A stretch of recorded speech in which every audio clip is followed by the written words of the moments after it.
welcome back to another video. This is part 3 of my burger series, and I will be showing you how to make a white bean burger. It's a very mild tasting burger, so you can dress it up however you like. You can either put different herbs in it while you're making it, or you can just dress it up with sauces at the end.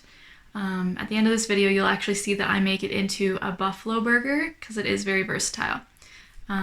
But I do recommend that you check in the description down below for all the ingredients and supplies that you will need for this burger. But without further ado, let's get on with the video. Check in the description down below for ingredients and supplies needed. Cook brown rice according to package directions, making sure that it is very fluffy.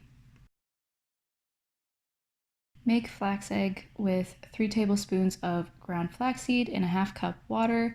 Stir this and set it aside. This should congeal for 15 to 20 minutes. Strain and rinse your white beans.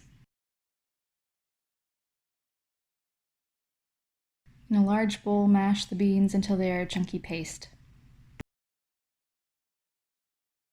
If you choose to add the beets, make sure that you have steamed them in advance until they are very soft, and then you can mash them into the bean paste.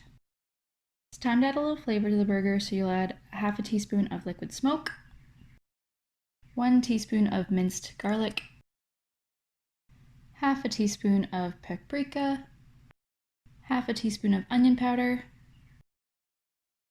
1 teaspoon of onion salt, a pinch of both salt and pepper. Add 1 tablespoon of soy sauce,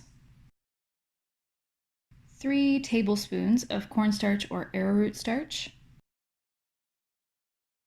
Add in your flax egg. Add in your cooked rice. And alternatively, if you'd like a smoother burger texture, you can actually use a food processor to blitz everything together. If you are doing it by hand though, make sure you're mixing everything well. To a parchment-lined baking sheet, form 6 patties of even size. Once they're on the baking sheet, put them in the fridge for 30 minutes. This will help them hold their form better. You'll then bake your burgers at 450 degrees Fahrenheit or 205 degrees Celsius for 25 minutes. Flip the burgers and bake for an additional 20 minutes. Once they are baked, you can remove them from the oven and garnish them however you'd like. This burger, like the other ones, can also be frozen. It just needs to be baked, cooled, and then individually wrapped and then put into a reusable container or bag to be put in the freezer.